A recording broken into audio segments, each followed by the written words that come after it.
मनाने के लिए यहाँ एकत्रित हुए हैं। यह गुरु पूर्णिमा का पावन पर्व हम सबकी जिंदगी में एक याद दिलाने के लिए आता है और एक ऊंची सोच को हमारे जीवन में जागृत करता है कि हमारे जीवन को संवारने की जो शक्ति है, बदलने की जो ताकत है, सार्थक करने की जो योग्यता है, यह शक्ति, यह योग्यता, यह सोच हमारे अंदर कहाँ से आई?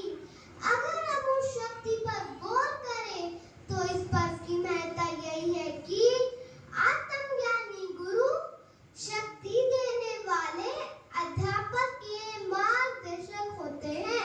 वह हमें सही मार्ग पर चलना बताते हैं और सही दिशा में चलना बताते हैं।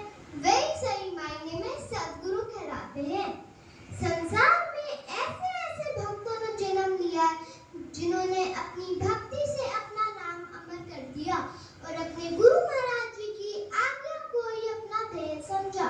चाहे कितनी सदियां गुजर जाए, पर ऐसे ही भक्तों को याद किया जाता है। आज हम भक्त नचिकेता को याद करते हैं, भक्त हनुमान, भक्त मीराबाई, भक्त सैजोबाई। हम इन्हें क्यों याद करते हैं? इनके जीवन में चाहे कितनी कठिनाइयां आई, पर इन्होंने उन कठिनाइयों के आगे अपना सर नहीं झुकाया। तो ऐसे ही मैं आपको एक भक्त की कहानी सुनाती हूँ। एक मक्खन शाह नामक भक्त था। वह दूर जगह व्यापार करने जाता था। उसका ये नियम था कि वह जब भी कहीं जाएगा तो गुरु महाराज जी को माथा टेक के जाता था। तो ऐसे ही वो अपने जहाज से कहीं जा रहा था तो अचानक ही एक तूफान आ पड़ा। तो मक्खन शाह ने सच्चे दिल से गुरु महाराज जी की प्रार्थना की और कहा, हे गुरु महाराज जी, अगर आप मुझे इस मुसीबत से बचा लोगे तो मैं आपके चरणों में 500 मोहरे रखूंगा। तो फिर उसने गुरु महाराज जी ने उसकी पुकार सुन ली। तो उसने जब अपनी आंखें खोली तो उसका जहाज तो समुद्र के तट पर खड़ा था।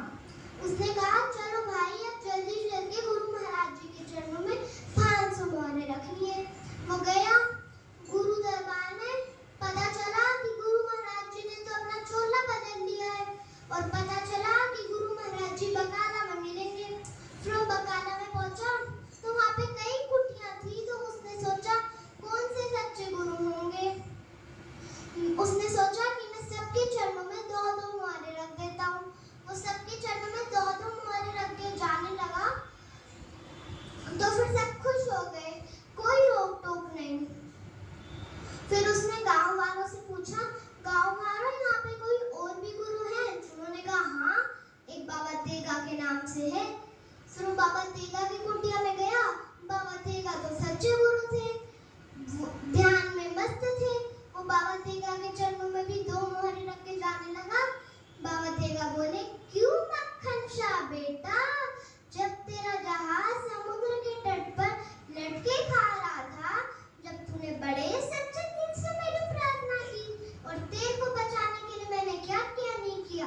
देख मेरी पीठ पर समुद्र की रस्सियों की धारियां पड़ गई हैं, निशान पड़ गए हैं और तू मेरे चरणों में 2 मोहरे रख के जा रहा है।